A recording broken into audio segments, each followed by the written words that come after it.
Very nice, light Darjeeling. Business partners Jerry and Marshall are testing 3 new blends of tea in the scientific manner of the experts.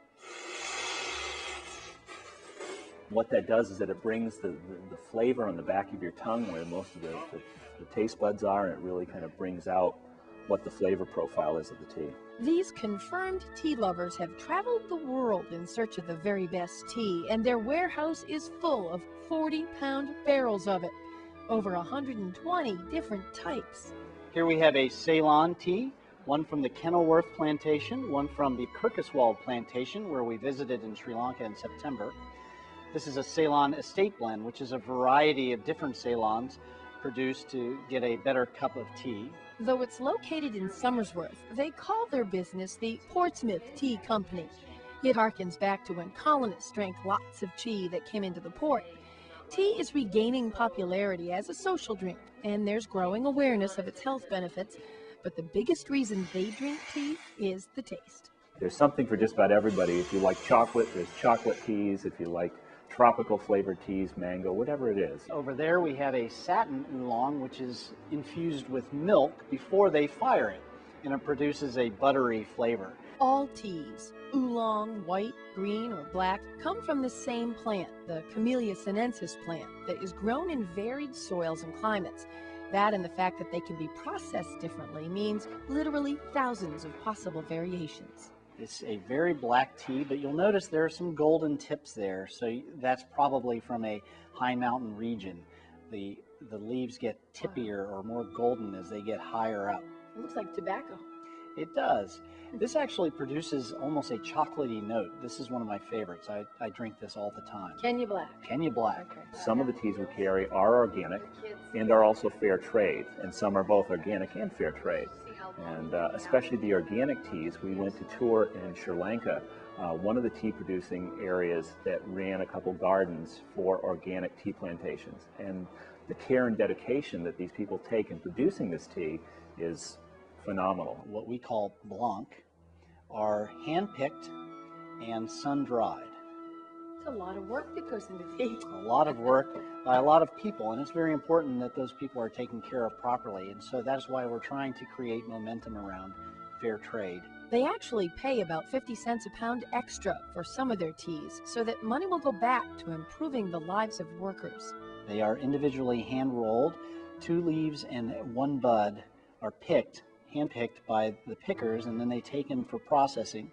They wither it slightly to get it so it's malleable, and then they roll it into individual pearls. What kind of taste would a jasmine pearl have?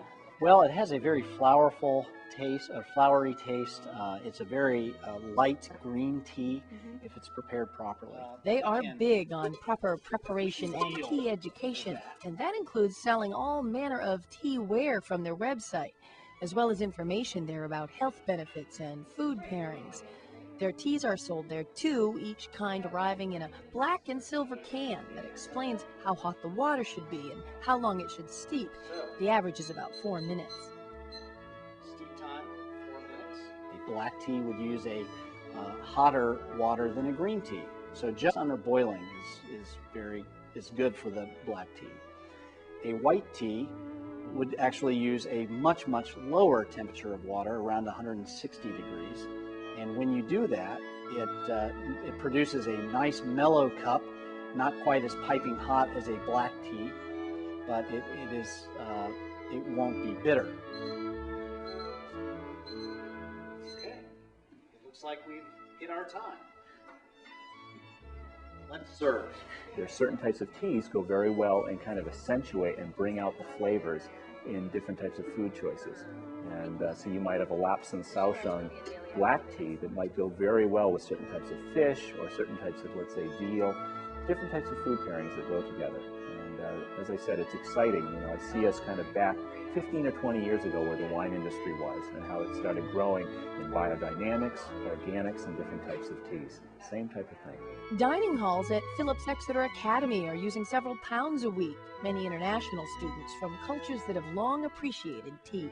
Instead of cooking with water, you can use the tea as a base, as a liquid base, and it just enhances the flavors incredibly. The options seem endless. How about New Hampshire blueberry muffin or blueberry yogurt tea? It actually has yogurt bits in it, and because of the antioxidant properties with no caffeine, this is a really wonderful drink. Oh no, they have popcorn. We do. Popcorn tea. It'll get you in the mood for the movies. Oh my gosh, that smells like popcorn. It does, doesn't it? Does it taste like popcorn? It does. Marshall picks 3 teas to demonstrate how new blends get made. So we have the Midori Malty, the Chocolatey Kenya, and the Crisp New Bomb, and we simply mix that up.